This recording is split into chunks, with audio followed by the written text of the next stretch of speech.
Aku dihiraukan anak tiriku. Suamiku malah membelanya. Begini akhirnya. Pernikahanku dengan Mas Anton dimulai seperti kisah yang biasa kita dengar. Sejak pertama kali bertemu, aku merasa ada sesuatu yang begitu nyaman dan alami. Mas Anton begitu perhatian, sabar, dan penuh kasih sayang. Kepribadiannya yang hangat dan menenangkan membuatku merasa diterima. Seolah-olah aku adalah bagian dari hidupnya yang selama ini hilang. Kami berkenalan melalui teman-teman, dan tak lama kemudian hubungan kami berkembang menjadi lebih serius. Ketika Mas Anton melamarku, aku merasa seperti mendapatkan hadiah terbesar dalam hidupku. Meski sudah memiliki anak dari pernikahan sebelumnya, Ardi, aku tak pernah merasa khawatir. Aku pikir, sebagai ibu baru, aku bisa membangun hubungan baik dengan anak tiriku. Ardi adalah anak yang cerdas dan penuh energi, meski kadang terkesan pendiam dan tertutup. Namun, aku tidak takut. Aku selalu percaya bahwa cinta dan perhatian bisa mengubah segalanya. Mas Anton sering mengatakan bahwa Ardi masih berduka atas kehilangan ibunya. Namun aku yakin, aku bisa mengisi kekosongan itu dan menjadi ibu yang baik untuknya. Pernikahan kami berlangsung sederhana, hanya dihadiri oleh keluarga terdekat. Mas Anton memandangku dengan senyum penuh harapan, seolah menyatakan bahwa aku adalah pilihan yang tepat. Aku juga merasakan hal yang sama, dan tidak sabar untuk memulai hidup baru bersama orang yang kucintai. Aku membayangkan sebuah rumah tangga yang penuh kebahagiaan, di mana aku, Mas Anton, dan Ardi bisa saling mendukung dan menciptakan kenangan indah bersama. Hari-hari awal setelah pernikahan terasa penuh dengan harapan. Kami pindah ke rumah baru yang tidak terlalu besar, namun terasa nyaman. Ardi, meski tidak terlalu banyak bicara, kadang mengajakku bermain bola di halaman belakang atau menemani aku memasak di dapur. Aku mencoba sebisa mungkin memberi perhatian lebih padanya, berharap bisa menjadi ibu yang baik meskipun aku tahu itu tidak akan mudah. Namun, setiap kali aku berusaha mendekat, ada rasa dingin yang menyelimuti sikap Ardi, seolah-olah dia merasa aku adalah orang asing yang tidak pantas ada dalam hidupnya. Malam pertama kami tinggal bersama setelah pernikahan, aku merasa sedikit cemas. Mas Anton tidur di sampingku, namun pikiranku terus melayang kepada Ardi. Apa dia merasa kehilangan ibunya? Apa dia akan menerima aku sebagai ibu tiri? Setiap kali aku mencoba berbicara dengannya, Ardi hanya mengangguk tanpa banyak kata. Aku merasa seakan ada dinding yang besar antara kami, dinding yang membuatku sulit untuk masuk ke dalam dunianya. Mas Anton mencoba menenangkan aku dengan mengatakan bahwa ini semua hanya proses, dan Ardi membutuhkan waktu untuk menerima aku. Jangan terlalu keras pada dirimu, Laila. Semua akan baik-baik saja, katanya dengan senyum hangat, meyakinkanku bahwa waktu akan menyembuhkan segalanya. Aku ingin percaya itu, dan aku berusaha keras untuk menjadi ibu yang baik, meskipun hati kecilku merasa ada yang tidak beres. Namun, semakin lama aku merasa semakin sulit. Setiap kali Ardi berinteraksi denganku, dia selalu terlihat tidak tertarik. Seakan-akan aku adalah bayangan dari ibu kandungnya yang telah tiada, dan aku tahu itu adalah hal yang tidak mudah untuk dia terima. Ketika aku mencoba berbicara dengannya, Ardi hanya menjawab sepatah kata dan langsung menghindar. Terkadang, dia terlihat melamun seolah sedang memikirkan ibunya, dan itu membuat hatiku merasa tersisih. Aku ingin tahu lebih banyak tentang Ardi, tentang kehidupannya sebelum aku datang. Namun, Mas Anton selalu berkata, Ardi masih belum bisa melupakan ibunya. Jangan dipaksakan, Laila. Tentu saja aku mengerti, tapi hati kecilku terus bertanya, apakah aku benar-benar bisa menjadi ibu yang cukup baik untuk Ardi? Apakah aku bisa menjadi bagian dari hidupnya tanpa selalu dibandingkan dengan ibu kandungnya yang sudah tiada? Di tengah kebingunganku, aku mencoba untuk terus berusaha. Aku menyarankan Mas Anton untuk pergi berlibur bersama Ardi, berharap bisa membangun kenangan baru tanpa ada bayang-bayang masa lalu. Namun, setiap kali kami bertiga berada di luar, aku merasa terpinggirkan. Ardi lebih sering berbicara tentang ibunya, mengenang masa-masa bersama ibunya, Seolah-olah aku bukan bagian dari hidupnya. Aku merasa seperti orang asing yang hanya kebetulan hadir dalam kehidupan mereka. Aku merasa seolah-olah berada di antara dua dunia yang tidak pernah bisa menyatu. Mas Anton selalu mengatakan bahwa Ardi hanya butuh waktu. Tapi aku semakin merasa bahwa aku tidak diterima di rumah itu. Aku yang dulunya penuh harapan, kini mulai merasakan kekosongan yang begitu besar dalam hati. Aku ingin mencari cara agar Ardi menerima aku. Namun setiap usahaku hanya berakhir dengan kegagalan. Namun, aku masih berharap. Aku percaya bahwa jika aku terus berusaha, suatu saat nanti Ardi akan membuka hatinya dan menerima aku sebagai ibu. Aku hanya berharap, Mas Anton akan bisa melihat dan mendukungku dalam perjuanganku ini. Tapi semakin lama aku merasa, harapan itu semakin memudar, digantikan dengan rasa cemas dan kebingungan yang terus membebani pikiranku. Hari-hari berlalu dengan begitu cepat, namun perasaan terasing itu semakin kuat. Aku mencoba mengabaikan perasaan ini, meyakinkan diriku bahwa aku hanya perlu bersabar. Tapi kenyataan tak semudah yang kupikirkan. Setiap pagi, aku berusaha bersikap sehangat mungkin pada Ardi. Aku menyiapkan sarapannya dengan penuh kasih sayang, berharap sedikit demi sedikit dia bisa melihat usahaku. Ardi, ayo sarapan. Tante sudah buatkan roti panggang dan telur kesukaanmu, ucapku dengan nada seceria mungkin. Ardi yang sedang duduk di meja makan hanya melirik makanan di hadapannya. Ia tampak ragu sejenak sebelum akhirnya berkata dengan nada datar, "Ibu selalu masak nasi goreng buat aku." Aku terdiam. Hatiku mencelos. Namun aku segera menutupi kekecewaanku dengan senyum tipis. "Oh, maaf. Besok tante buatkan nasi goreng, ya?" Tanpa menjawab, Ardi mulai makan dengan setengah hati. Aku hanya bisa menatapnya, merasa seperti orang asing di rumah ini. Hari itu, aku memutuskan untuk membereskan kamar Ardi. Aku tahu ia mungkin akan marah, tetapi aku ingin menunjukkan bahwa aku peduli. Saat aku membuka lemari kecilnya, aku menemukan sebuah album foto lama.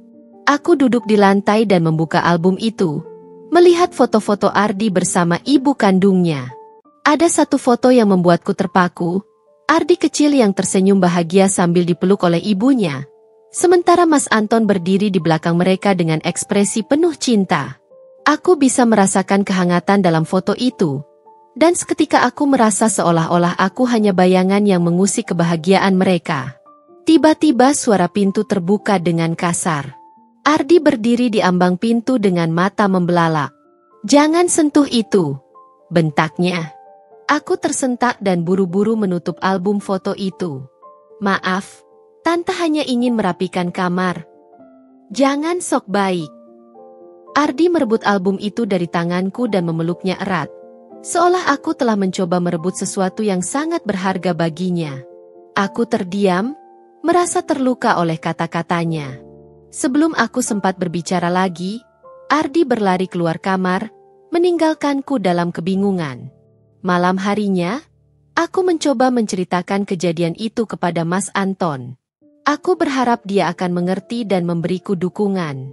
"Mas, tadi aku nggak sengaja nemuin album foto Ardi. Aku cuma mau merapikan kamarnya, tapi dia malah marah dan bilang aku sok baik." Mas Anton mendesah, meletakkan ponselnya di meja. "Laila, aku udah bilang, jangan paksa Ardi. Dia masih belum siap menerima kamu." "Aku nggak maksud maksa, Mas. Aku cuma pengen dia tahu kalau aku peduli," kataku, berusaha menjelaskan. Mas Anton menghela napas panjang, lalu berkata dengan nada lebih tegas, "Laila, kamu harus mengerti. Ardi kehilangan ibunya. Dia masih berduka." Aku menatap suamiku dengan perasaan kecewa. Seolah-olah aku yang salah karena mencoba menjadi bagian dari keluarga ini. Jadi, aku harus bagaimana? Terus membiarkan Ardi membenciku? Tanyaku lirih. Mas Anton tidak menjawab. Ia hanya memijat pelipisnya, seolah merasa aku terlalu memperumit keadaan. Hari-hari berikutnya semakin sulit. Aku mencoba untuk lebih menjaga jarak, Tetapi aku juga tidak ingin menyerah. Namun, Ardi tampaknya semakin membangun dinding antara kami. Suatu sore, aku mendengar suara tawa dari ruang tamu. Aku mengintip dari dapur dan melihat Ardi sedang bermain bersama bibinya, adik perempuan Mas Anton, yang sering berkunjung. "Ardi, kamu suka Tante Mirna ya?" tanyaku dengan hati-hati. Ardi mengangkat bahu. "Tante Mirna nggak sok jadi ibu aku." Hatiku terasa tertusuk.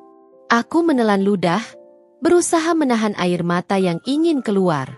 Aku tahu Ardi tidak bermaksud jahat, tapi kata-katanya begitu menyakitkan. Malam itu, aku tidak bisa tidur. Aku berbaring di samping Mas Anton, tetapi pikiranku penuh dengan pertanyaan yang belum terjawab. Aku ingin berbicara dengan Mas Anton lagi, tetapi aku takut dia hanya akan membelaku secara setengah hati, atau lebih buruk lagi, menyalahkanku. Aku berguling ke sisi lain tempat tidur, menatap langit-langit kamar. Untuk pertama kalinya, aku bertanya pada diriku sendiri, apakah aku membuat kesalahan dengan menikah dan menjadi ibu bagi Ardi? Pagi itu, aku terbangun dengan perasaan yang berat. Beberapa hari terakhir begitu melelahkan, baik secara fisik maupun emosional. Aku merasa seperti orang asing di rumahku sendiri. Aku ingin menjadi ibu yang baik bagi Ardi, tetapi seolah-olah setiap usahaku justru semakin menjauhkannya dariku. Saat aku melangkah ke dapur untuk menyiapkan sarapan, aku mendengar suara Ardi berbicara di telepon. "Iya, aku kangen ibu. Kalau ibu masih ada, pasti semuanya nggak kayak gini," ucapnya lirih. Aku berhenti di ambang pintu, dada terasa sesak. Aku tahu betapa besar kehilangan yang Ardi rasakan, tetapi mendengar kata-kata itu langsung darinya seperti menegaskan bahwa aku bukan siapa-siapa baginya. Aku memutuskan untuk tidak mengganggunya dan kembali ke dapur. Aku menguatkan diri, menyiapkan sarapan seperti biasa.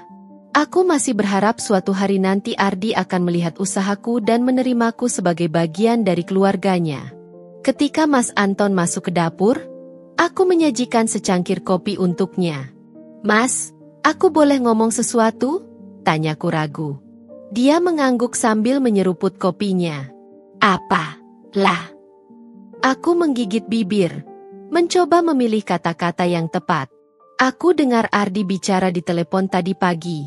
Sepertinya dia masih sangat merindukan ibunya, dan aku nggak tahu harus gimana lagi supaya dia bisa menerimaku. Mas Anton meletakkan cangkir kopinya dan menatapku dengan ekspresi yang sulit kuartikan. "Lah, aku udah bilang berkali-kali, kamu jangan terlalu memaksa Ardi." Aku terkejut. "Aku nggak memaksa, Mas. Aku cuma berusaha jadi bagian dari hidupnya. Tapi caramu justru bikin dia makin menjauh." Kata-kata Mas Anton terasa seperti tamparan. Jadi aku harus gimana? Diam aja dan pura-pura nggak peduli? Tanyaku dengan suara bergetar. "Aku nggak bilang gitu," jawabnya. Suaranya terdengar lebih tegas. "Tapi mungkin kamu harus lebih sabar. Jangan berharap Ardi bisa langsung nerima kamu." Aku menarik napas dalam-dalam, berusaha menahan emosiku. "Mas, aku sabar. Tapi aku juga manusia. Aku capek kalau setiap hari cuma dianggap orang asing di rumah ini." Mas Anton menghela napas panjang dan mengusap wajahnya. "Laila, aku ngerti ini nggak gampang buat kamu. Tapi Ardi masih anak-anak. Dia butuh waktu." Aku menelan ludah, ingin membalas, tetapi aku tahu percuma. Seperti biasa, Mas Anton selalu membela Ardi. Dia tidak benar-benar memahami betapa sulitnya posisiku. Hari itu, aku mencoba menjaga jarak dari Ardi. Aku ingin memberinya ruang, seperti yang Mas Anton bilang. Namun, saat aku pulang dari pasar, aku menemukan sesuatu yang membuat darahku mendidih. Di ruang tamu, Ardi sedang duduk santai dengan kakinya di atas meja, memegang gelas yang masih ada bekas susunya. Aku melihat buku resepku berserakan di lantai, halaman-halamannya terlipat dan beberapa sobek. "Ardi," seruku, berusaha menahan amarah. "Kenapa buku tante berantakan gini?" Ardi menatapku dengan ekspresi tak acuh. Aku cuma lihat-lihat. Lihat-lihat sampai sobek gini. Aku mengambil buku itu, berusaha menyelamatkan halaman-halaman yang masih utuh. Ardi mengangkat bahu. Itu cuma buku, kan? Hatiku terasa semakin panas. Aku berusaha menahan diri, tetapi amarahku meledak. Ardi, Tante udah capek berusaha baik sama kamu, tapi kamu terus-terusan gak menghargai Tante. Ardi terdiam sesaat, lalu wajahnya berubah. Aku gak pernah minta Tante ada di sini. Aku gak butuh ibu tiri. Kata-katanya begitu menusuk. Aku terdiam, merasa dadaku begitu sesak. Sebelum aku sempat membalas, Ardi berlari ke kamarnya dan membanting pintu. Aku terduduk di sofa, menatap buku resepku yang rusak. Air mata menggenang di pelupuk mataku, tetapi aku berusaha menahannya. Aku ingin marah, ingin berteriak, tetapi yang kurasakan hanyalah kelelahan yang begitu dalam. Malamnya, aku mencoba membicarakan kejadian tadi dengan Mas Anton. Mas, tadi Ardi ngerusakin buku resepku. Aku cuma negur dia, tapi dia malah marah dan bilang gak butuh ibu tiri. Mas Anton yang baru pulang kerja menghela napas panjang. Laila, kamu tahu dia masih dalam proses menerima keadaan, kan? Lagi-lagi Mas cuma membela dia. Gumamku, kecewa. Bukan membela. Lah, aku cuma gak mau kamu terlalu keras sama Ardi. Dia kehilangan ibunya, dia butuh waktu. Tapi, Mas, aku juga manusia. Aku juga butuh dihargai. Mas Anton menatapku lama, sebelum akhirnya berucap dengan suara pelan, Laila, aku mohon, jangan memperumit keadaan. Aku menahan napas, merasa dadaku semakin sesak. Sekarang aku bahkan dianggap sebagai penyebab masalah. Aku menunduk, tak lagi ingin berbicara. Aku merasa sendirian di rumah ini. Tak hanya Ardi yang tak menerimaku, tetapi Mas Anton juga tidak berpihak padaku.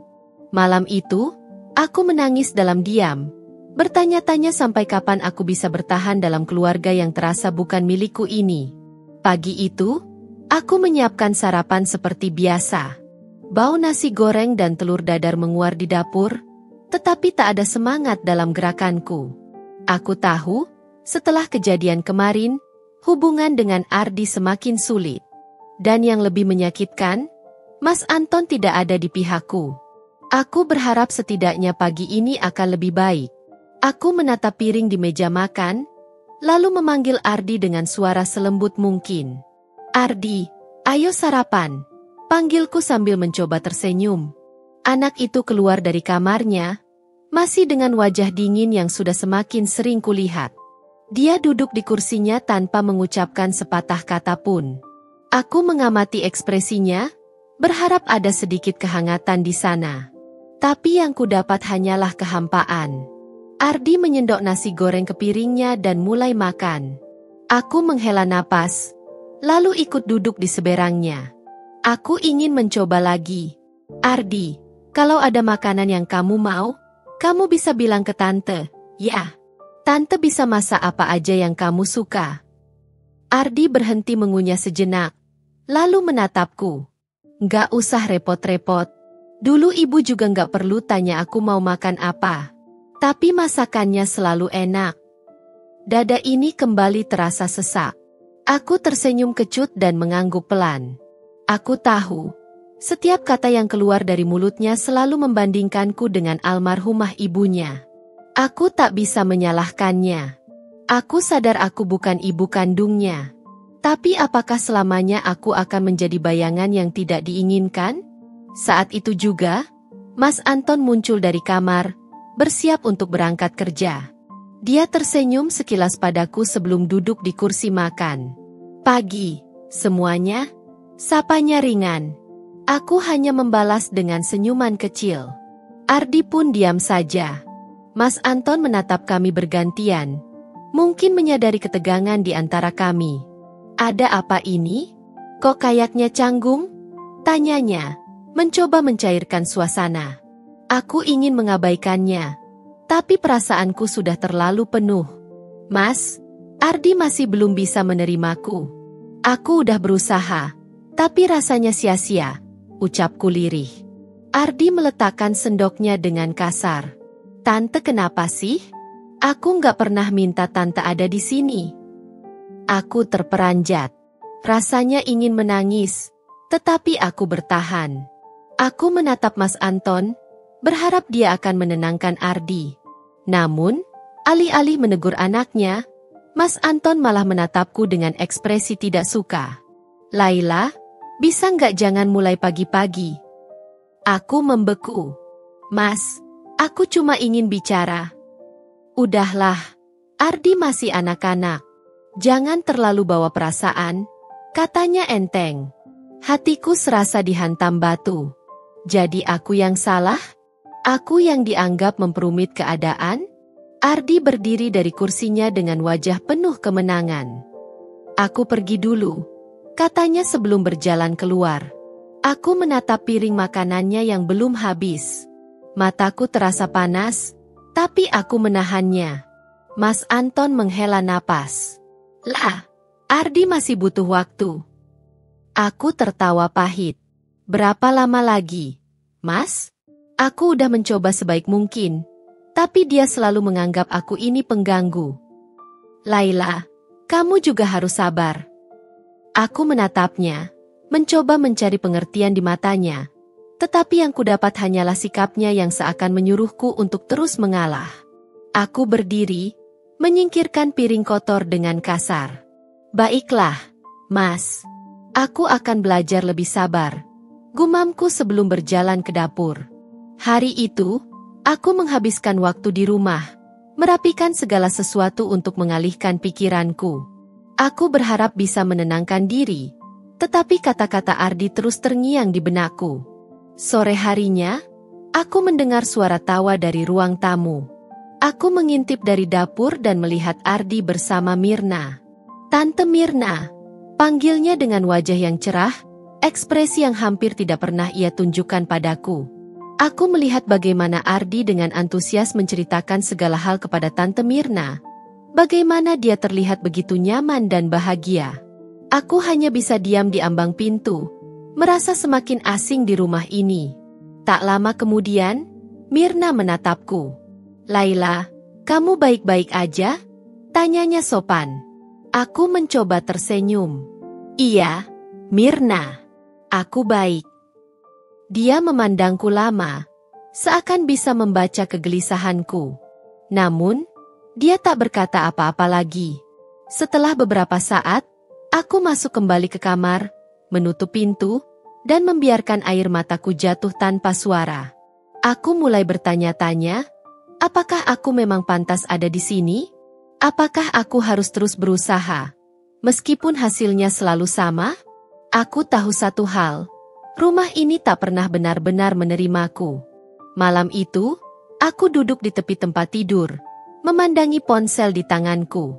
Aku ingin menelepon ibuku, ingin menceritakan betapa beratnya hari-hariku di rumah ini. Tapi aku tahu, ibu pasti hanya akan berkata, "Sabar, nak, semua butuh waktu." Kata-kata yang sama seperti yang selalu diucapkan Mas Anton. Aku menghela napas panjang. Rasa lelah yang menumpuk semakin berat, terlebih setelah kejadian pagi tadi. Ardi masih bersikap dingin, Mas Anton terus menyuruhku memahami anaknya tanpa pernah mencoba memahami perasaanku sendiri. Pintu kamar terbuka, dan Mas Anton masuk. Aku menoleh sekilas sebelum kembali menatap ponselku. "Kamu marah?" Tanyanya sambil melepas jam tangan dan meletakkannya di meja. Aku menggeleng, meskipun hatiku penuh dengan kekecewaan. "Enggak," jawabku singkat. Mas Anton duduk di sebelahku. "Dengar. Lah, aku tahu ini sulit, tapi aku benar-benar butuh kamu untuk bersabar." Aku menutup mata sejenak sebelum berbalik menatapnya. "Mas, aku nggak keberatan bersabar. Tapi kenapa aku terus yang disalahkan?" Aku berusaha mendekati Ardi, aku mencoba mengerti dia, tapi dia nggak pernah mencoba mengerti aku. Dan Mas selalu membelanya. Mas Anton menghela napas, lalu mengusap wajahnya. Laila, Ardi itu anakku. Aku nggak bisa memaksanya menerima sesuatu yang dia belum siap terima. Aku tertawa kecil, getir. Jadi aku ini apa? Mas? Aku istri Mas, tapi aku tetap dianggap orang luar di rumah ini. Aku melihat ekspresi lelah di wajahnya, tapi aku tidak peduli. Aku ingin dia tahu betapa sakitnya aku selama ini. Kamu bukan orang luar. Lah, aku sayang kamu. Aku menatapnya dengan mata berkaca-kaca. Tapi Mas nggak pernah benar-benar ada di pihakku. Beberapa hari berlalu, dan hubungan kami bertiga semakin renggang. Ardi semakin berani menunjukkan kebenciannya padaku. Pagi ini, aku menyiapkan sarapan seperti biasa. Aku ingin berusaha lebih baik, mencoba membuat suasana di rumah ini lebih hangat meskipun hati ini sudah mulai lelah. Aku memasak makanan kesukaan Mas Anton dan juga makanan yang mungkin disukai Ardi. Semoga ini bisa menjadi awal yang baik. Ketika Mas Anton keluar dari kamar, dia tampak tergesa-gesa seperti biasa. Aku menyapanya dengan senyum kecil, berharap dia bisa melihat bahwa aku masih berusaha. Mas, aku buat nasi goreng kesukaanmu, ucapku, mencoba mencairkan suasana yang sempat tegang tadi malam. Dia menatapku sekilas, lalu mengangguk. Makasih, lah. Aku ingin tersenyum mendengar itu, tetapi suara langkah kaki lain membuat hatiku kembali tegang. Ardi muncul dari kamarnya dengan wajah masam, masih memakai piyama. Dia melihat meja makan, lalu mengernyit. Aku nggak mau makan ini, katanya dingin. Aku menatapnya, mencoba menahan kecewa. Tante buat yang kamu suka, Ardi. Ada telur dadar dan sosis bakar. Dia duduk dengan kasar di kursinya, lalu mengambil sendok dengan ekspresi enggan. Bukan buatan ibu. Rasanya pasti beda. Perutku terasa mencelos. Aku sudah mendengar kalimat itu berkali-kali, tapi tetap saja rasanya seperti ditusuk setiap kali dia mengatakannya. Mas Anton yang baru saja duduk malah menoleh ke arahku dengan tatapan menegur. Lain kali, tanya dulu Ardi maunya apa. Aku menahan napas, mencoba tetap tenang. Aku sudah mencoba masak yang dia suka, Mas. Tapi kalau dia nggak suka, ya, jangan dipaksain, jawabnya santai. Aku menggigit bibir, menahan tangis yang mulai mendesak. Aku berusaha. Tapi tetap saja aku selalu salah. Aku ingin berteriak, ingin marah, ingin bertanya kenapa aku yang harus terus mengalah. Tapi aku tahu, tidak akan ada gunanya. Aku menunduk, lalu berdiri dari kursi. Aku nggak lapar. Tanpa menunggu jawaban, aku melangkah ke kamar dan menutup pintu pelan-pelan. Begitu berada di dalam, aku membiarkan air mataku jatuh. Aku ingin pulang ke rumah ibuku. Beberapa hari kemudian, aku menemukan sesuatu yang mengejutkan. Saat aku sedang merapikan ruang tamu, aku menemukan buku tulis Ardi yang tertinggal di sofa. Aku mengambilnya, ingin meletakkannya di meja belajar. Tapi saat aku melangkah menuju kamarnya, kertas yang terselip di dalamnya jatuh ke lantai. Aku membungkuk untuk mengambilnya. Dan tanpa sengaja mataku membaca tulisan di atasnya. Aku benci Tante Laila. Aku benci dia karena dia menggantikan ibu. Aku ingin ayah kembali seperti dulu. Aku ingin ibu kembali. Kenapa harus Tante Laila yang ada di sini? Dadaku terasa sesak. Aku tahu Ardi membenciku. Tapi membaca perasaannya dalam kata-kata seperti ini terasa jauh lebih menyakitkan. Aku tidak sadar kalau Ardi tiba-tiba masuk ke kamar. Begitu melihatku memegang kertas itu, wajahnya langsung memerah. Tante nyari-nyari barang aku? Teriaknya marah. Aku terkejut, buru-buru menggeleng. Enggak, Ardi. Tante cuma. Dasar kepo. Tante sengaja, ya? Mau cari alasan biar ayah makin marah ke aku. Aku terbelalak. Bukan begitu, Ardi. Tante nggak sengaja baca, tapi... Pergi dari sini, teriaknya lagi. Aku mencoba mendekatinya, tapi dia mengambil bukunya dan melemparkannya ke lantai. Aku nggak mau tante di rumah ini. Pergi aja. Air mataku langsung menggenang. Luka di hatiku semakin dalam. Aku tahu, tak peduli sekeras apapun aku berusaha, Ardi tetap tidak akan menerima aku. Aku menahan isakanku, lalu berjalan keluar dari kamar.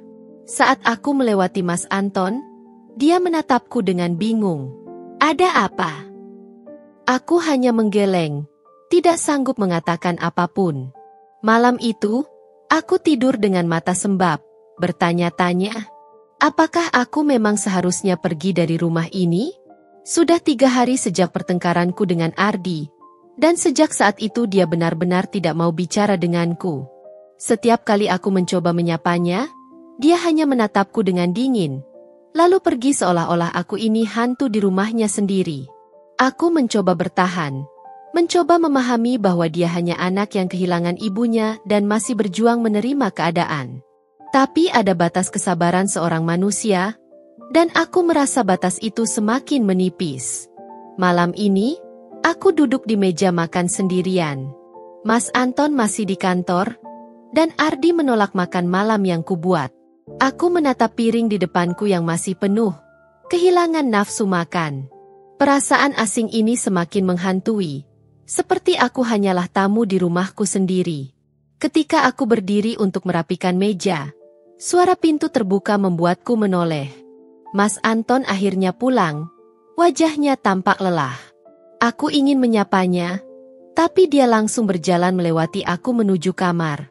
Aku menarik napas dalam. Apakah aku benar-benar tak terlihat di rumah ini? Aku menyusulnya ke kamar, memberanikan diri untuk berbicara. Saat aku masuk, dia sudah duduk di tempat tidur sambil membuka dasi. Mas, panggilku pelan. Dia hanya bergumam, tanda dia mendengar, tapi tidak benar-benar tertarik untuk menanggapi. Aku mau ngomong. Mas Anton menoleh sekilas, lalu menghela napas sebelum meletakkan dasinya ke samping. Apa lagi? Aku menggigit bibir, merasa terluka dengan nada suaranya yang seolah malas mendengar aku bicara. Tapi aku harus menyampaikan ini. Ardi, dia benar-benar membenciku. Mas, aku sudah mencoba segalanya untuk mendekatinya, untuk membuatnya merasa nyaman denganku, tapi dia tidak pernah mau menerima aku. Mas Anton mengusap wajahnya, lalu menatapku. Aku sudah bilang, lah, ini butuh waktu. Aku menggeleng. Mas, ini bukan cuma soal waktu. Dia benar-benar menolakku. Dia bahkan minta aku pergi dari rumah ini. Mas Anton terdiam sejenak, lalu menghela napas panjang. Ardi masih anak-anak. Lah, kamu yang lebih dewasa. Harusnya kamu yang lebih bisa mengerti dia. Aku memejamkan mata, berusaha menahan amarah. Mas, aku selalu berusaha mengerti. Tapi bagaimana kalau dia tidak mau mengerti aku? Sampai kapan aku harus terus merasa jadi orang asing di rumah ini? Dia menatapku dengan tatapan datar, seolah aku ini orang yang terlalu berlebihan. Laila, kalau kamu terus mengeluh seperti ini, kamu cuma bikin masalah makin besar. Aku menatapnya tak percaya. Jadi menurut Mas, aku yang bikin masalah? Mas nggak bilang gitu, jawabnya cepat, lalu berdiri. Tapi kamu terlalu mempermasalahkan ini, seakan-akan Ardi itu musuhmu. Dia cuma anak kecil yang kehilangan ibunya. Lah, kamu harus bisa lebih sabar. Aku menggeleng, mataku mulai panas. Mas Anton, aku sudah sabar. Aku sudah berusaha. Tapi aku juga manusia. Aku butuh Mas ada di pihakku, bukan selalu membela Ardi tanpa melihat dari sudut pandangku. Dia menatapku tajam. Aku cuma nggak mau Ardi makin merasa kehilangan. Aku nggak mau dia merasa aku lebih memilih kamu daripada dia. Kata-katanya menusukku dalam. Jadi aku ini siapa buat Mas? Suaraku bergetar. Dia terdiam, tak langsung menjawab. Itu saja sudah cukup menyakitkan untukku. Aku menghela napas panjang, berusaha menenangkan diriku sendiri. Mas, aku nggak minta Mas memilih di antara aku dan Ardi. Aku cuma mau Mas ada untuk aku juga. Aku juga bagian dari keluarga ini. Dia menatapku dengan tatapan lelah. Lah, aku capek. Aku terkekeh pahit. Iya, Mas capek. Tapi Mas tahu nggak? Aku lebih capek. Tanpa menunggu jawabannya, aku keluar dari kamar dan menuju ruang tamu. Aku butuh udara. Aku butuh menjauh sebelum aku benar-benar meledak. Saat aku duduk di sofa, mencoba menenangkan diri, aku mendengar suara pesan masuk di ponselku. Dengan malas, aku mengambilnya dan melihat ada pesan dari seorang teman lama, Rina. Lah, aku nggak tahu harus ngomong gimana. Tapi aku lihat suamimu tadi di kafe dekat kantorku, dia sama seorang perempuan. Tanganku langsung gemetar membaca pesan itu. Aku membaca ulang, berharap mungkin aku salah. Tapi tidak, kata-katanya jelas. Aku langsung menelepon Rina. Rina, kamu serius? Tanyaku, suaraku bergetar. Di seberang telepon, Rina terdengar ragu. Lah, aku nggak mau bikin kamu salah paham, tapi aku beneran lihat dia. Mereka kelihatan dekat. Aku cuma takut kamu nggak tahu. Dadaku langsung sesak. Mas Anton bertemu dengan perempuan lain? Aku mencoba menyangkalnya. Mencoba berpikir positif. Mungkin itu hanya rekan kerja. Mungkin itu hanya teman lama. Tapi kenapa hatiku merasa tidak nyaman? Aku memutuskan untuk tidak langsung menuduh. Aku harus mencari tahu sendiri. Aku tidak mau lagi menjadi wanita yang diam saja menerima semuanya. Jika benar Mas Anton menyembunyikan sesuatu dariku, aku akan mengetahuinya. Aku bangkit dari sofa, menatap pintu kamar yang masih tertutup rapat. Aku sudah cukup lelah dengan pertengkaran soal Ardi, dan sekarang aku harus menghadapi ini juga. Perlahan, aku mulai menyadari sesuatu. Aku sudah terlalu lama berjuang sendirian dalam rumah tangga ini. Dan sekarang, mungkin waktunya aku berhenti. Pagi itu, aku terbangun dengan kepala yang berat. Semalam aku hampir tidak tidur, pikiranku terus dipenuhi oleh pesan dari Rina. Mas Anton pulang larut, dan seperti biasa, tidak ada penjelasan darinya. Aku bisa saja langsung bertanya. Tapi setelah pertengkaran semalam tentang Ardi, aku tidak punya energi untuk memulai perdebatan baru. Aku bangkit dari tempat tidur, lalu berjalan ke dapur untuk menyiapkan sarapan. Ardi sudah duduk di meja makan, menatap ponselnya tanpa memperdulikanku. Aku menghela napas, mencoba menyingkirkan perasaan sakit hati yang kembali muncul. Papa belum bangun? Tanyaku pelan. Ardi mengangkat bahu. Mana aku tahu? Jawabnya singkat, tanpa menoleh ke arahku. Aku menggigit bibir. Lagi-lagi, sikap dinginnya menusuk perasaanku. Aku menyiapkan nasi goreng dan telur untuknya, lalu meletakkannya di atas meja. Sarapan dulu. Ardi hanya menatapnya sekilas, lalu bangkit dari kursinya. Aku nggak lapar, katanya, lalu berjalan pergi. Aku menatap piring yang masih penuh. Rasanya seperti pukulan telak di dadaku. Aku sudah mencoba segalanya untuk membuatnya menerima aku, tapi hasilnya selalu seperti ini. Aku menarik napas panjang, menenangkan diri, lalu mulai merapikan meja. Aku tidak ingin menangis pagi ini. Aku harus tetap kuat. Saat aku sedang mencuci piring, Mas Anton keluar dari kamar. Ia sudah rapi dengan kemeja kerja, tetapi ada lingkaran hitam di bawah matanya. Mas mau sarapan? Tanyaku, mencoba bersikap wajar. Dia menggeleng sambil melihat jam tangannya. Nggak sempat. Aku buru-buru. Dia merapikan dasinya, lalu mengambil tas kerjanya. Saat hendak pergi, aku melihat ponselnya tergeletak di meja. Pikiranku langsung dipenuhi pertanyaan. Apakah aku harus melihatnya? Tanganku gemetar. Aku tahu mengintip ponsel suami sendiri adalah hal yang salah, tapi hatiku terus meneriakkan kecurigaan. Jika memang tidak ada yang perlu ditakuti, kenapa dia terlihat begitu gelisah setiap aku menanyakan tentang kepulangannya? Aku menelan ludah dan meraih ponsel itu, hanya untuk sekadar melihat notifikasi di layar. Namun, sebelum aku sempat menyentuhnya, Mas Anton langsung mengambilnya dari meja. Aku terkesiap. "Kamu ngapain?" tanyanya dengan tatapan tajam. Aku langsung merasa bersalah, meskipun aku belum melakukan apa-apa. "Nggak apa-apa, Mas. Aku cuma..." "Jangan pegang-pegang ponselku," potongnya. Suaranya lebih dingin dari biasanya. Aku tercekat. Itu pertama kalinya dia berbicara denganku dengan nada seperti itu. Aku menatapnya, mencari penjelasan di matanya, tetapi dia justru mengalihkan pandangan dan buru-buru pergi. Pintu tertutup. Aku terdiam di tempat. Hari itu, aku mencoba mengalihkan pikiranku dengan membersihkan rumah.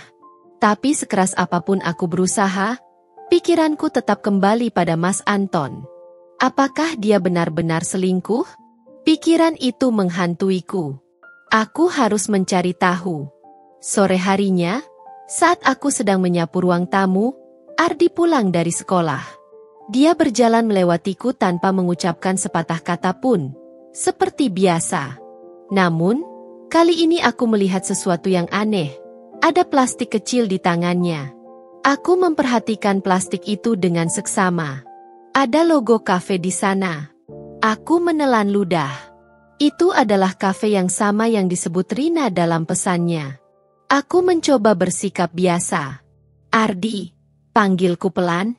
Dia berhenti di ambang pintu, tapi tidak menoleh. "Apa?" Aku berjalan mendekat. "Kamu tadi mampir ke kafe?" Dia menoleh sekilas dengan ekspresi jengah. "Iya." "Terus kenapa?" Hatiku berdebar. "Sama siapa?" Dia mengerutkan kening, lalu mengangkat bahu. "Sama papa."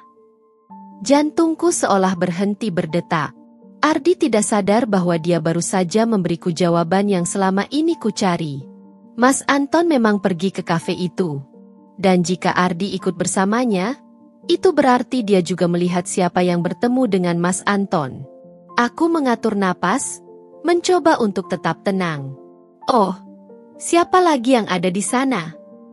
Ardi mengangkat bahu.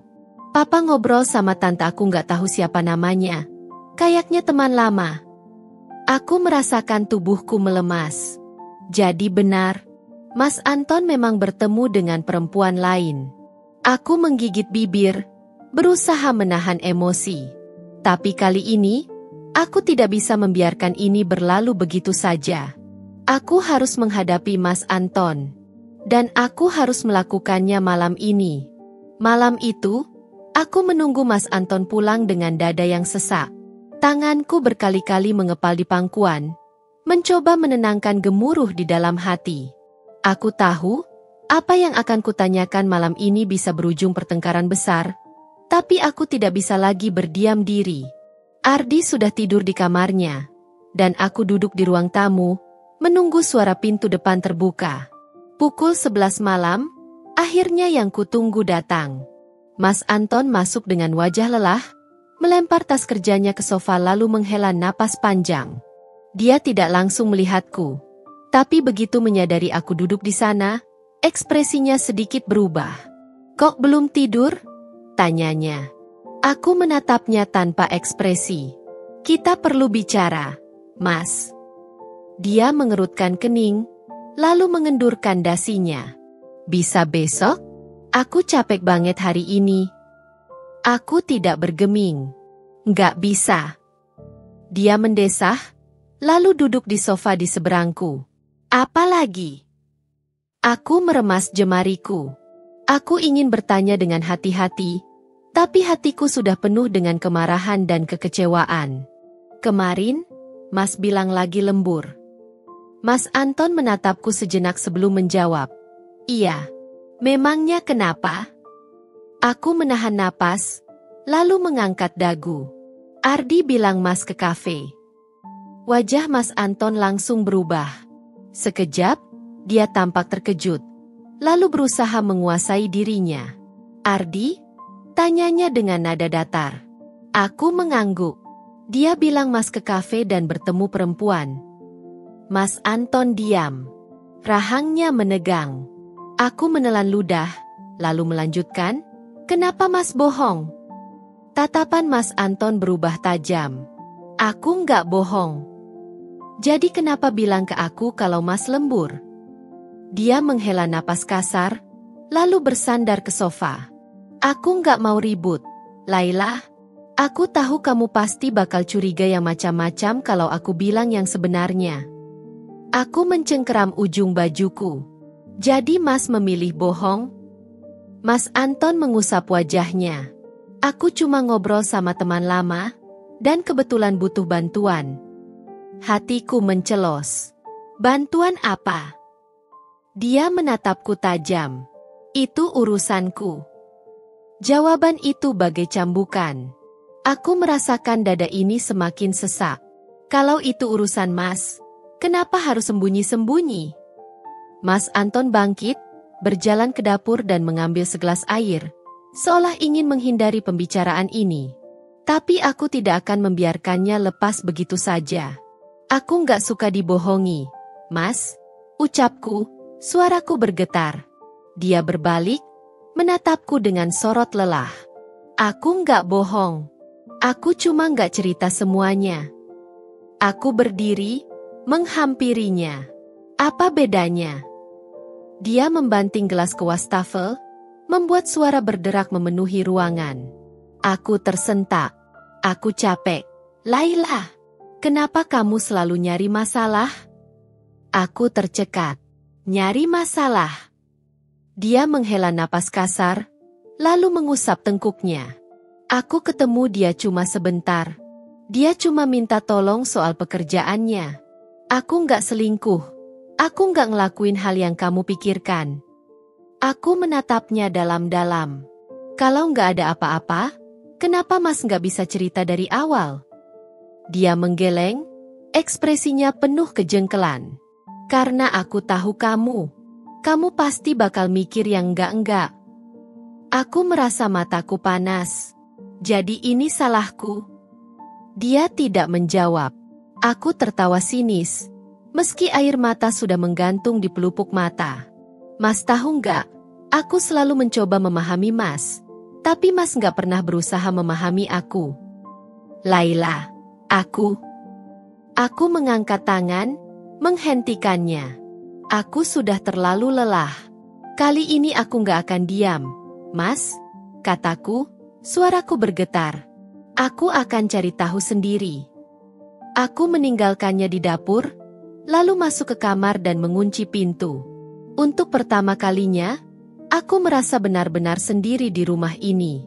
Tapi kali ini, aku tidak akan tinggal diam. Aku akan mencari tahu kebenarannya, dengan atau tanpa Mas Anton. Pagi itu, aku bangun dengan kepala berat dan hati yang masih sesak. Aku tidak bisa tidur semalaman, terus memikirkan perkataan Mas Anton dan sikapnya yang selalu menghindar. Aku lelah. Aku lelah selalu menjadi orang yang disalahkan dalam hubungan ini. Lelah selalu dibandingkan dengan bayang-bayang masa lalu. Aku menatap cermin di depan meja rias, melihat wajahku yang tampak pucat dengan lingkaran hitam di bawah mata. Aku menarik napas panjang, mencoba menguatkan diri. Tidak bisa begini terus. Aku harus melakukan sesuatu. Saat aku keluar kamar, Mas Anton sudah tidak ada. Mungkin dia berangkat kerja lebih pagi. Atau mungkin dia sengaja menghindariku. Aku melangkah ke dapur dan melihat secari kertas di meja makan. Ada meeting pagi ini. Jangan banyak mikir yang enggak-enggak. Aku nggak ada hubungan apa-apa dengan dia. Aku mencibir sinis. Lagi-lagi, bukannya memberikan penjelasan yang lebih terbuka, dia malah menyuruhku untuk tidak berpikir macam-macam. Aku duduk di kursi dengan tangan terkepal di pangkuan. Aku tidak bisa terus menunggu Mas Anton berbicara jujur. Jika dia tidak mau memberitahuku, aku harus mencari tahu sendiri. Aku mengambil ponsel dan membuka daftar panggilan Mas Anton di tagihan telepon yang masih terhubung ke emailku. Aku tahu ini mungkin tindakan yang berlebihan, tapi aku tidak peduli lagi. Hatiku berdetak lebih kencang saat melihat nama Risma muncul berulang kali dalam beberapa minggu terakhir. Bahkan lebih sering daripada panggilan ke nomorku. Tanganku gemetar saat mengetik nomor Risma di ponselku. Aku ragu sejenak, tapi akhirnya menekan tombol panggil. Halo. Suara seorang wanita terdengar di seberang sana. Aku menarik napas dalam, berusaha tetap tenang. Ini Laila, istri Anton. Hening sejenak. Lalu, suara Risma terdengar lebih lembut. Oh, ada apa ya, Mbak Laila? Aku menggigit bibir. Aku tidak ingin terdengar putus asa. Tapi aku juga tidak bisa berpura-pura. Aku cuma mau tahu. Hubungan Mbak sama Mas Anton sebenarnya apa? Risma tertawa kecil. Mbak Laila, aku nggak ada hubungan khusus sama Mas Anton. Kami cuma teman lama. Aku menutup mata sejenak. Lalu kenapa Mas Anton nggak bisa cerita langsung ke aku? Risma terdiam. Ada keheningan panjang sebelum dia akhirnya bicara lagi. Suaranya lebih pelan. Karena dia nggak mau kamu tahu sesuatu yang lebih besar dari ini. Aku tersentak. Apa maksudnya? Risma menghela napas panjang. Mbak, aku nggak mau ikut campur urusan rumah tangga kalian. Tapi kalau Mbak mau tahu semuanya, aku sarankan Mbak cari tahu sendiri. Coba tanyakan tentang uang yang Mas Anton pakai belakangan ini. Dan dari mana asalnya? Darahku berdesir. Aku sudah mencurigai ada yang disembunyikan Mas Anton. Tapi aku tidak menyangka akan mendengar hal ini. Aku menelan ludah. Apa ini ada hubungannya sama Ardi? Risma kembali diam sejenak sebelum menjawab. Aku nggak bisa bilang lebih banyak. Tapi Mbak perlu tahu. Kadang-kadang, seseorang menyembunyikan sesuatu bukan karena dia ingin berbohong, tapi karena dia takut kehilangan. Panggilan terputus. Aku menatap layar ponsel dengan pikiran kacau. Uang? Apa yang sedang dilakukan Mas Anton? Malam itu, Mas Anton pulang lebih awal. Aku sudah menunggu di ruang tamu, mencoba menenangkan diri. Tapi semakin aku memikirkan kata-kata Risma, semakin aku merasa marah dan kecewa. Saat Mas Anton membuka pintu dan melihatku duduk di sana, ekspresinya langsung berubah waspada. Kamu mau bahas apa lagi? Tanyanya dengan nada lelah. Aku mengangkat kepala, menatapnya tajam. Aku tadi telepon Risma. Mas Anton menegang seketika. Apa?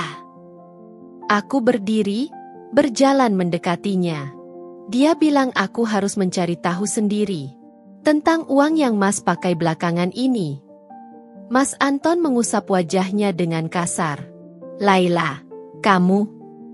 Aku menyela dengan suara bergetar. Jangan bohong lagi, Mas.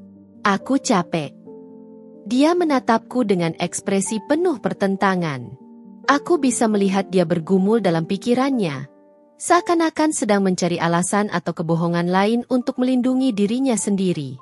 Apa hubungannya sama Ardi? Tanyaku, nyaris berbisik. Dia terdiam. Itu saja sudah cukup untuk mengonfirmasi kecurigaanku. Aku merasakan dadaku sesak. Mas menyembunyikan sesuatu dariku, kan? Mas Anton menunduk, lalu menghela napas panjang. Aku nggak mau kamu tahu karena aku nggak mau kamu terluka. Aku tertawa getir. Terluka? Mas pikir aku nggak terluka sekarang? Dia mengusap tengkuknya. Wajahnya penuh rasa bersalah. Aku pakai uang itu untuk Ardi. Aku memejamkan mata. Buat apa? Dia menggigit bibirnya, lalu akhirnya mengaku, aku masih sering kasih uang ke keluarga mantan istriku. Aku terdiam. Hatiku seperti dicabik-cabik. Jadi, selama ini, uang yang dia pakai bukan hanya untuk Ardi, tapi juga untuk keluarga mendiang istrinya? Dan dia tidak pernah bilang apapun padaku? Aku mundur selangkah. Kenapa Mas nggak pernah cerita? Dia menatapku dengan tatapan penuh rasa bersalah. Karena aku takut kamu salah paham. Aku cuma ingin memastikan mereka baik-baik saja. Air mataku jatuh tanpa bisa kutahan lagi. Jadi aku ini apa? Mas? Orang asing yang harusnya nggak tahu apa-apa. Dia mencoba mendekat, tapi aku mengangkat tangan, menahannya. Aku tidak bisa. Aku tidak bisa menerima ini begitu saja. Aku merasa seperti orang luar di rumah tanggaku sendiri. Aku merasa tidak dihargai. Dan yang paling menyakitkan, aku merasa tidak pernah benar-benar menjadi bagian dari hidupnya. Aku duduk di tepi tempat tidur dengan kepala tertunduk. Semua yang baru saja kudengar dari Mas Anton masih berputar di kepalaku. Hatiku terasa kosong. Seakan semua yang kuusahakan dalam pernikahan ini hanya sia-sia. Mas Anton masih berdiri di ambang pintu kamar, menatapku dengan tatapan penuh rasa bersalah. Aku tahu dia ingin mengatakan sesuatu. Mungkin ingin membela diri atau menjelaskan lebih lanjut. Tapi aku terlalu lelah untuk mendengarnya. Kenapa Mas nggak pernah cerita? Tanyaku dengan suara yang nyaris berbisik. Lebih kepada diriku sendiri daripada kepadanya. Mas Anton menghela napas berat. Aku takut. Laila. Aku takut kamu nggak bisa terima. Aku mendongak, menatapnya tajam. Jadi solusinya adalah menyembunyikannya dariku?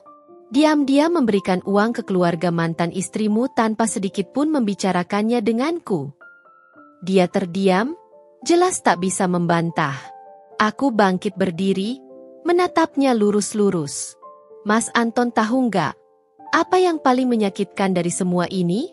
Bukan karena Mas masih membantu mereka. Tapi karena Mas menganggap aku ini nggak cukup dewasa buat mengerti. Mas Anton menundukkan kepala. Aku cuma nggak mau kehilangan kamu. Aku tertawa kecil, getir. Kalau Mas benar-benar takut kehilangan aku, Mas nggak akan menyembunyikan ini dariku. Hening. Aku menghela napas panjang, mencoba menahan air mata yang sudah menggenang di sudut mataku. Aku selalu berusaha mengerti. Mas, aku selalu mencoba menerima Ardi, meskipun dia terus membenciku. Aku selalu berusaha menyesuaikan diri, meskipun aku selalu dibandingkan dengan ibunya. Tapi ini terlalu jauh. Aku melangkah melewatinya, keluar dari kamar. Aku butuh udara. Aku butuh waktu untuk berpikir sebelum aku benar-benar meledak. Saat aku sampai di ruang tamu, Ardi sedang duduk di sofa, menatapku dengan tatapan penasaran. Tante kenapa? Tanyanya datar. Aku sedikit tertegun, untuk pertama kalinya anak itu bertanya keadaanku. Aku menghela napas panjang. Nggak apa-apa, Ardi. Dia mengernyit, jelas tak percaya. Papa sama tante berantem? Aku tersenyum tipis. Nggak, Nak. Hanya ada beberapa hal yang harus tante pikirkan. Ardi terdiam sebentar sebelum akhirnya berkata, kalau tante mau pergi, aku nggak akan larang. Aku tertegun. Maksud kamu? Ardi mengalihkan pandangannya ke layar televisi. Aku tahu tante nggak bahagia di sini. Aku juga tahu papa masih sayang sama mama yang dulu. Aku membeku di tempat. Jadi selama ini, Ardi menyadarinya. Dia menatapku lagi, kali ini dengan ekspresi yang lebih lembut daripada biasanya. Tante selalu berusaha baik sama aku, meskipun aku nggak suka. Tapi aku juga nggak mau lihat tante terus berantem sama papa. Hatiku mencelos. Ini pertama kalinya Ardi berbicara seperti ini padaku. Aku duduk di sampingnya, mencoba mencari kata-kata yang tepat. Ardi, tante nggak mau pergi dari kamu. Dia mendengus kecil. Tapi tante sudah capek sama papa, kan? Aku terdiam. Aku tidak tahu bagaimana harus menjawabnya. Sebelum aku bisa bicara lagi, Mas Anton muncul dari lorong, menatap kami dengan tatapan penuh pertanyaan. Apa yang kalian bicarakan? Aku bangkit berdiri, menatapnya dengan mata yang sudah lelah menangis. Mas Anton, kita harus bicara lagi. Kali ini, benar-benar bicara. Setelah Mas Anton berbicara dengan Ardi sebentar dan kemudian meninggalkan kami berdua, Suasana dalam rumah terasa begitu sunyi. Ardi kembali ke kamar, meninggalkan aku dan Mas Anton yang saling diam di ruang tamu. Aku duduk di sofa, menatap lantai, meresapi semua percakapan yang baru saja terjadi. Aku merasa hancur. Seperti semuanya yang aku bangun selama ini perlahan-lahan runtuh. Mas Anton berdiri di dekat pintu, melihatku dengan tatapan cemas. Aku bisa merasakan ketegangan yang menggantung di udara, tapi aku juga tahu bahwa tidak ada jalan mundur sekarang. Aku harus bicara, dan bicara dengan jujur. Mas, suaraku terdengar rendah dan rapuh. Aku nggak bisa terus begini. Dia berjalan mendekat, duduk di sampingku, mencoba meraih tanganku, tapi aku menariknya kembali. Laila, kita bisa perbaiki semuanya. Aku janji. Aku menggelengkan kepala, menatapnya dengan tatapan yang penuh kelelahan. Aku nggak tahu, Mas. Aku sudah terlalu lama merasa seperti orang asing di rumah kita sendiri. Dia menatapku dengan tatapan penuh penyesalan.